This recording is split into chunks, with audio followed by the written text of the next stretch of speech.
Anna, 32, had worked at Harper & Lane Financial in Ohio for almost 7 years. She wasn't the loudest person in the office, nor the smartest, at least according to her. But she was the one everyone trusted. She covered shifts when others were sick. She brought coffee for the interns on their stressful first days. She remembered birthdays, asked about families, and always stayed late to finish the jobs no one else wanted. But kindness doesn't always protect you. One cold Tuesday morning, Anna was called into the conference room. The HR manager sat stiffly, eyes flat. "Anna, we've reviewed your performance. We're letting you go. Effective today." Her heart froze. "What? I don't understand. I always meet deadlines. I work overtime. What did I do wrong?" They didn't answer. Just pushed an envelope across the table and avoided her eyes. She walked out feeling small, invisible, betrayed. But someone did notice. Daniel Reed, 35, her coworker from the finance team, the soft-spoken guy who always sat by the window, saw everything. He saw Anna being escorted out, her shoulders shaking. He saw the confused, hurt expression she tried to hide. And he felt something twist inside him. Because he knew something no one else did. 2 weeks earlier, Daniel had overheard a private conversation from upper management. They were planning to cut someone to make room for a new executive's niece. They didn't care about loyalty, hard work, or fairness. They had chosen Anna. Not because she failed. Because she was quiet. Easy. Safe. Replaceable. But to Daniel, she wasn't.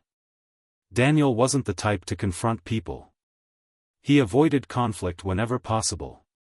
But watching Anna walk out that door changed him. He gathered every file, every report, every email that proved Anna's value. He printed performance charts, client praises, data logs, anything that showed the truth. He stayed in the office until midnight for 3 nights straight. Then he did the unthinkable.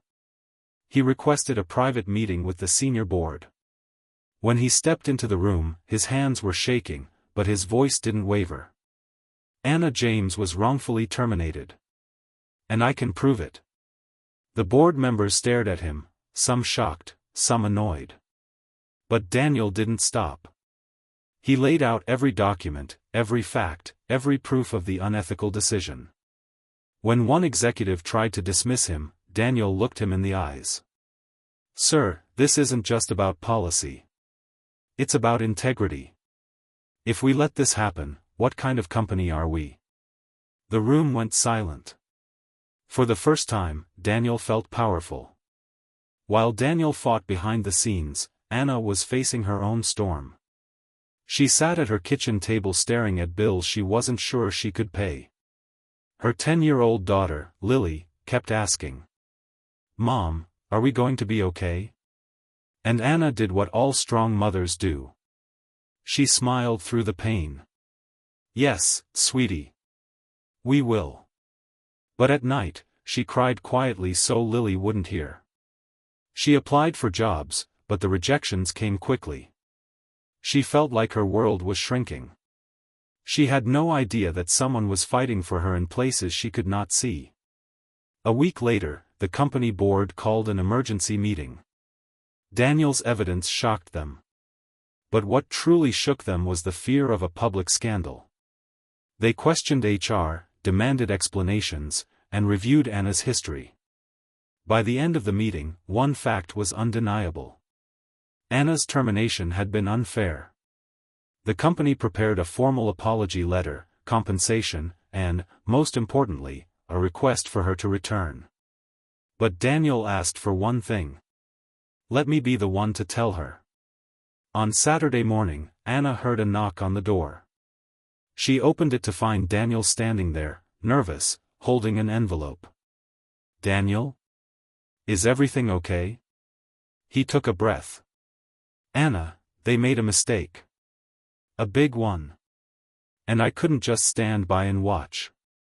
Confused, she opened the envelope. Her eyes widened. Reinstated? Full apology? What is this? Daniel looked down, embarrassed. I fought for you. Because you deserved better. Because you're one of the best people this company has. And I couldn't let them treat you like that. Anna felt her throat tighten. Tears filled her eyes, not of sadness this time, but relief. No one's ever done something like this for me. For the first time in days, she smiled, genuinely. When Anna returned to the office on Monday, something unexpected happened. People stood up. Some clapped. Some hugged her. Everyone knew what Daniel had done. Everyone knew the truth. Management announced new ethical guidelines. HR underwent restructuring. And Anna was promoted to a team leader role, something she deserved long ago. Daniel didn't expect thanks.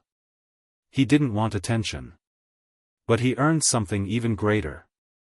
Respect. And a friendship with Anna that would last a lifetime.